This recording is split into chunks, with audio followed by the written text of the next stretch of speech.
Oh, Lord have mercy, man. So it's been a past couple of days. I really feel like I'm just slowly honing in on this whole damn book thing. So eventually, what we had to do was we had to take a little bit of a pause on the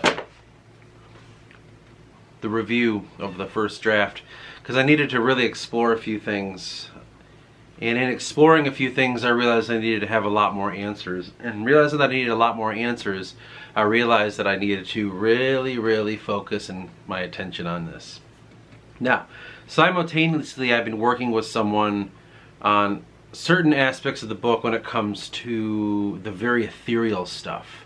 So we've been kind of working on that back and forth, but in my own time, during that, I've been really trying to plan this. I'm just calling it my Magnum Opus. It's the fucking everything. The beginning, it's like the entire Silmarillion. Let's pretend it's like that. Unlike Tolkien, I got fucking time to work on mine, so it's me gathering all 12 years of work, of me taking every bit of the fucking lore from the beginning of the creation of this world, all the way to like where my character is in the books, telling the entire history in order. Every event and every arc, every character, all of it. Because there's so much that this happened, so then this led to that. That happened, so that led to that. Then this led to this, and that led to that. I gotta tell this whole story, which will be the high story. Meanwhile, I have to work in all the mid-story stuff and the low story. So I have to make this giant tome of the entire history of this world, from the creation to now. And I'm day 2 in it, and so what I ended up doing was, I don't have an assistant. So what I did was I had to use ChatGPT, GTB or whatever. And I threw everything I could inside of that, and it helped me organize it, structure it, lay it out, expand upon some things. And now it's sitting there in a Word document. This is the document. It's only like 930 words. It's not very long at all, and it's a very general explanation of the story broken up in each element. Now, like for instance, our Forgotten series is in this section here. We have the discovery this section here. We have the discovery of the AOC that we've really gotten into, but we haven't got to the War of the Gods quite yet. New Eos and all that shit. So, you know what I mean? Like, there's a fuck lot of a way to go. And what I'm exploring in that document will be added to this. Think of this as the bones of the book I'm writing. This is literally bullet point, no explanation, then this happened, then that happened, then this and that. Like, nothing's really explained very well. It's generic. But yeah, so like I said, it's only like 930 words, and it's very fresh. Why don't I read it real quick, and then we'll just end the video so you can give you a little sneak peek of where we're at.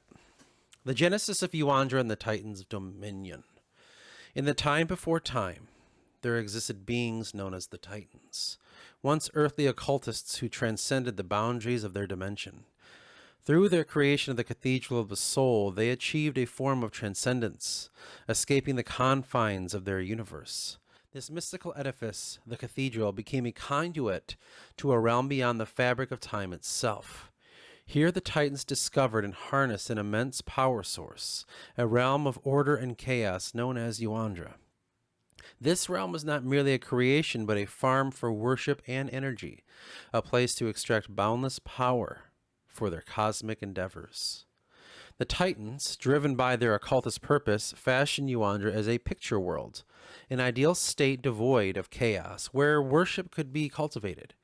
This unending supply of energy fueled their continued creation and activity, tying Yuandra's existence closely to their need for control and dominion. To bridge their realm with Yuandra, the Titans created Kramos, a sun-like portal that existed as a drop of water from the known universe. Within this drop, where all the suns and galaxies were refracted into the dark expanse outside the universe's fabric. Through this portal, the Titans could traverse between dimensions and exert their influence over Yuandra. The discovery of the AOC.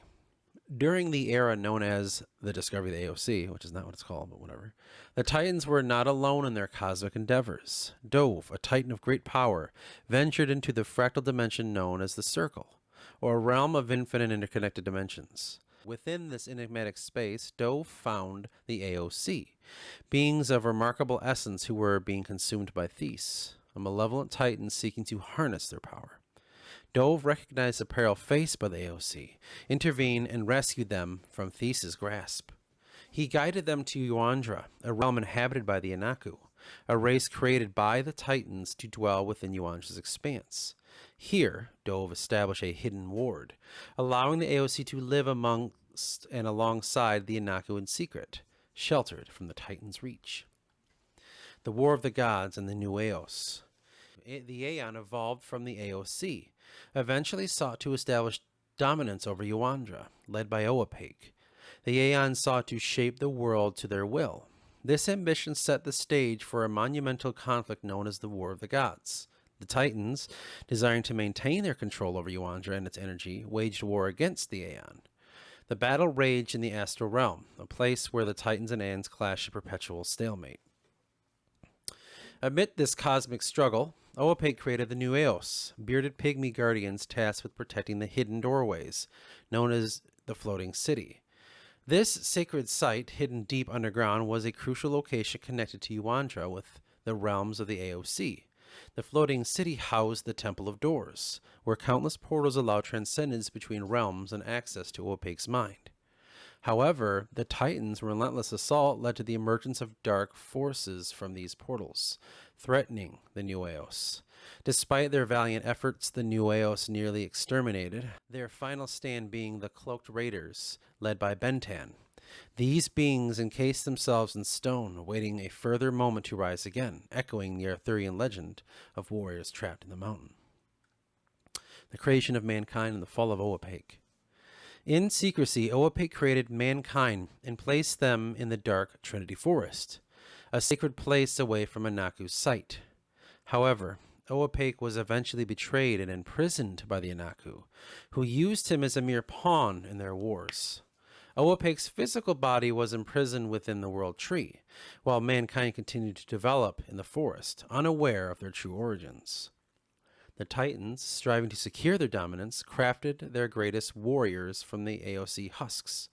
These beings, now stone-like and masked, became the Neniran, a formidable inquisition tasked with the eradication of the Aeon.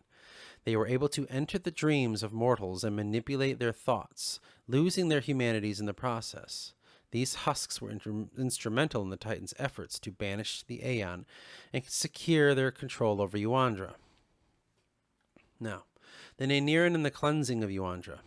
As the war continued, the conflict extended to the astral realm, where the Titans and Aeon waged an ongoing battle.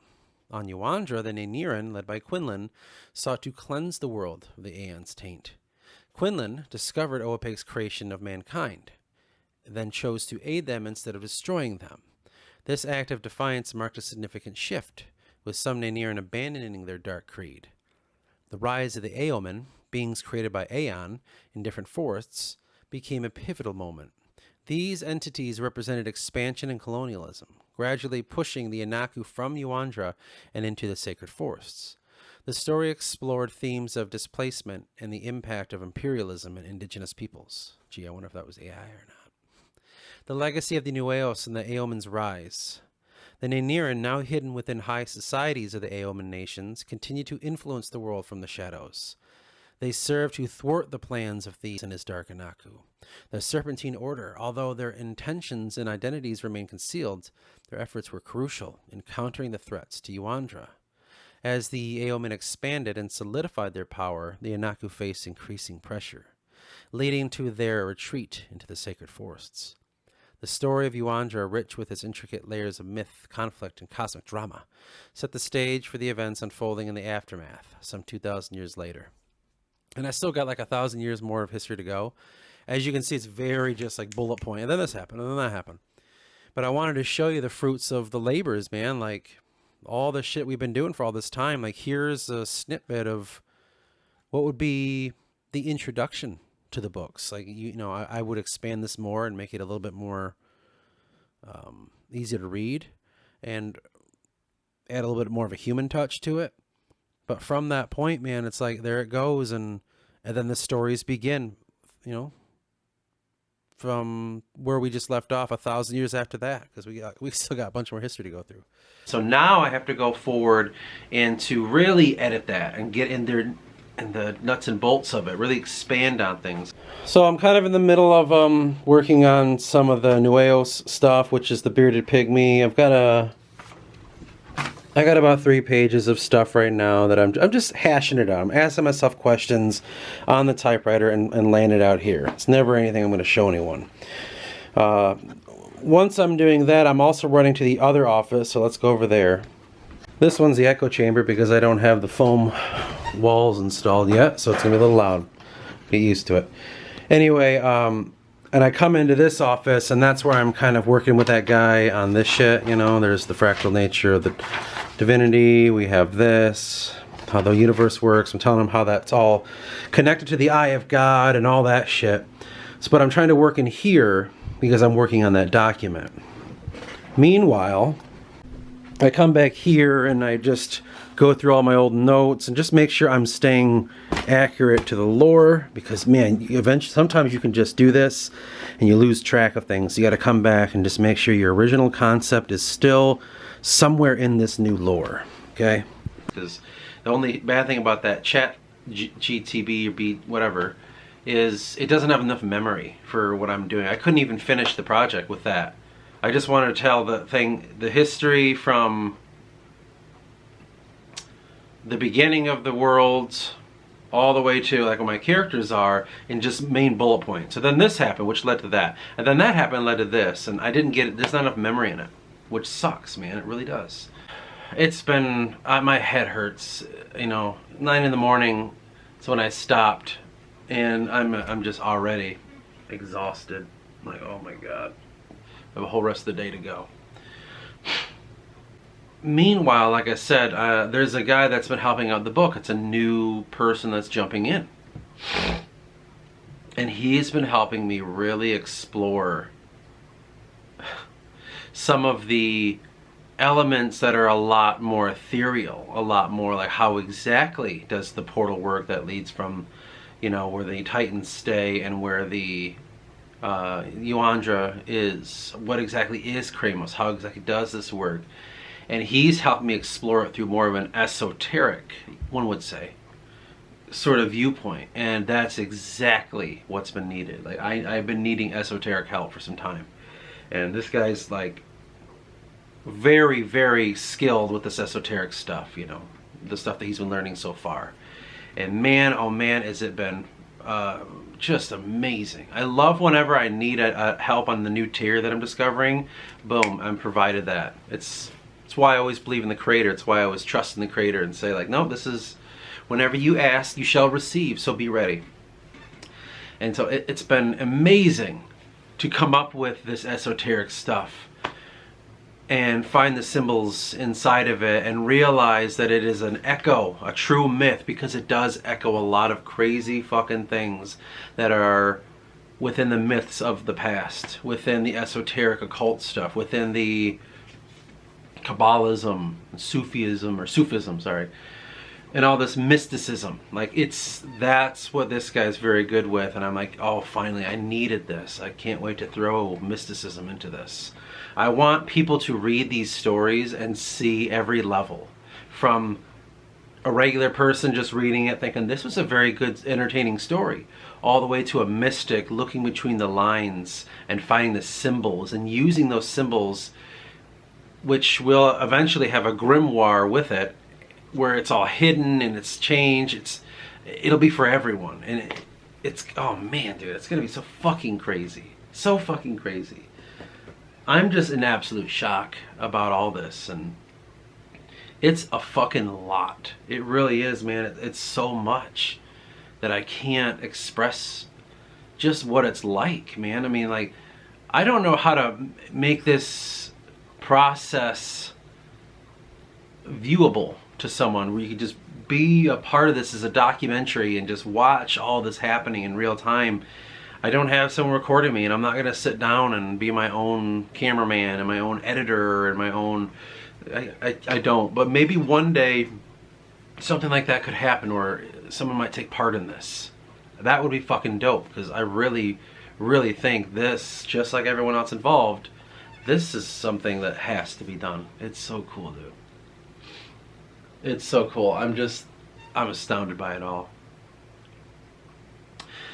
And what's very cool, interesting, is I work with these guys all separate. You're able to take that knowledge and not just internalize it, but you're able to pass it on, because some people they don't know how to pass on. You know, I go to one and he helps me on this aspect. I'll go to another and he helps me on that aspect. Then I go to another and he helps me on this one.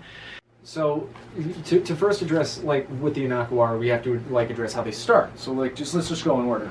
The first notion is, physically, the Inaku are kind of like humans, but they're not. They're wooded creatures, right? They're made of wood, you know, and they move slower, and their motorics are almost unexplainable, because it's like they exist in a formless world without rules or physics. Everyone has their own skills. And because they have their own skills, it's as a whole, you know, as a fucking whole. Like, I got one guy that can help me with the ground level stuff and warfare and things of that nature. I have another guy that can help me with just purely fleshing out lore and how we can work with each other and making sure it's fleshed out. I have another guy that can help with all the esoteric spiritual mysticism interlaid within it, and help me truly unravel the real life things hidden in our mythologies and translating it into the book a lot better. So it's covered on these many bases already. And I find myself being the guy sitting there, like, trying to collect all this and, like, compile it. And, like, oh my God, we got to form this thing as one unit.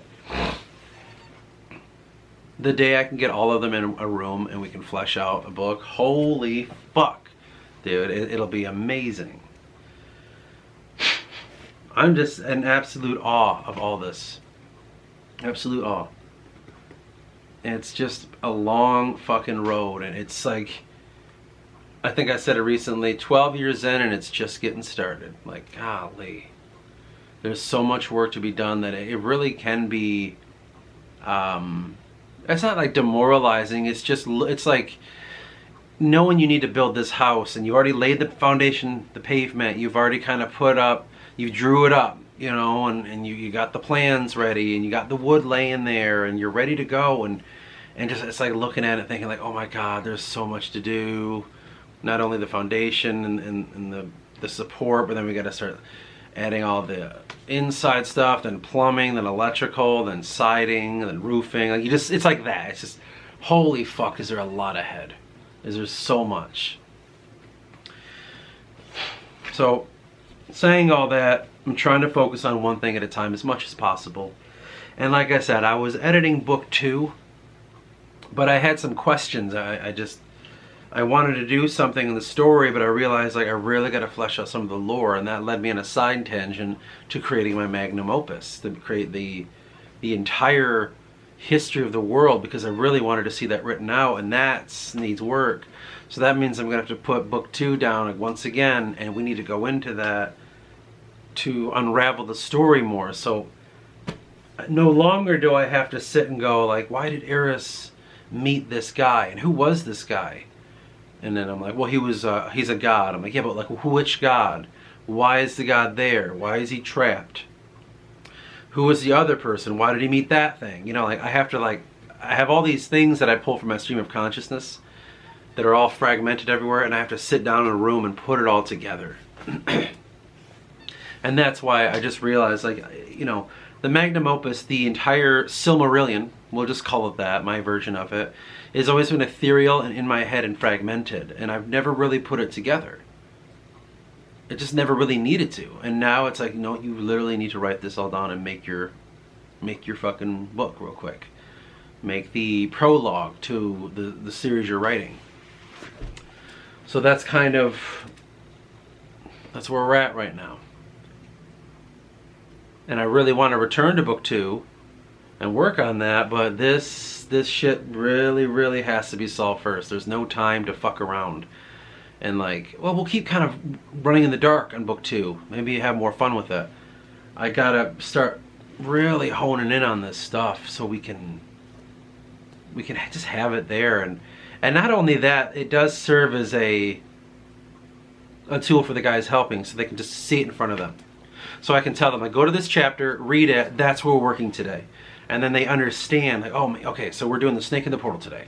That whole chapter. Okay, I know what's going to happen here. I don't have to like go off and think about other things. It's just focused.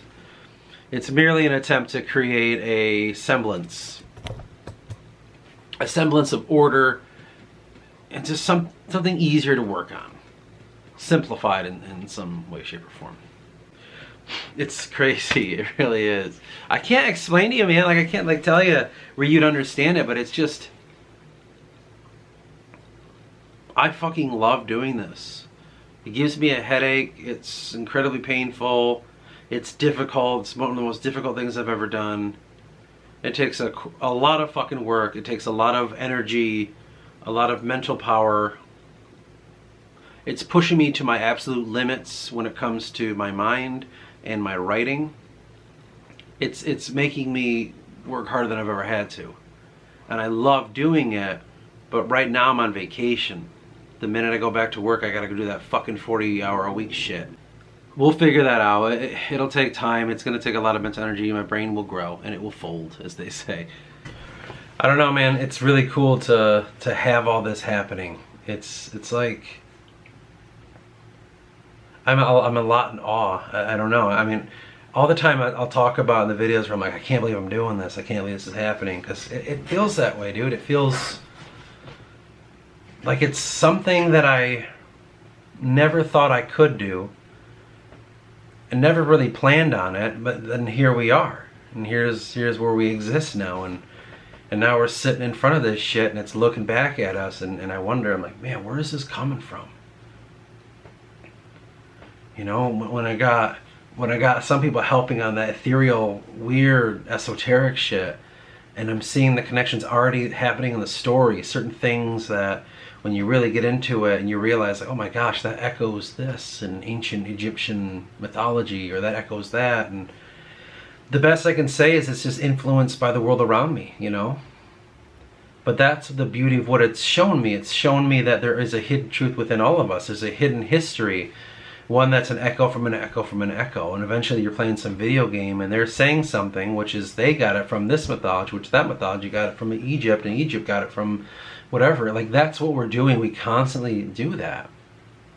And I thought it was really cool to see, like, oh, and my book is also a part of that process. It's a part of the human race. It's a part of the entire story of the world that has thus happened. And not only that, it gets to have more than one person's mind in it. It's not like when you read it, you're going to read like, yep, this is just one guy in a psychotic trip. Like, this is a group of people that have added to this element. And that's what makes it really interesting, the fact of where it's going to go and what's going to happen with it. And the day that I fucking publish this, I don't know what'll happen. Well, I kind of do. I feel like, you know, it's going to be like, yeah, that's fun. That was cool. Anyway, we need to talk about Trump and stuff, and we need, like, that matters. You know, I feel like that's what's going to happen. It's going to be written off as a fantasy book that no one's going to take seriously, and it's just, yeah, whatever. I feel like that's what will happen to it, but usually that's what dumb people do until they start seeing the truth in it. And I hope eventually, one day, someone will start to see the truth in this and start to see the symbolism, the hidden history that we've been placing in this, and use it as a tool to expand their own minds and grow themselves, you know? It's a place, man. It really is. But not a place like a fantasy world that we can imagine into. Even though it is, it's more than that. And that, to me, is the whole point of all this.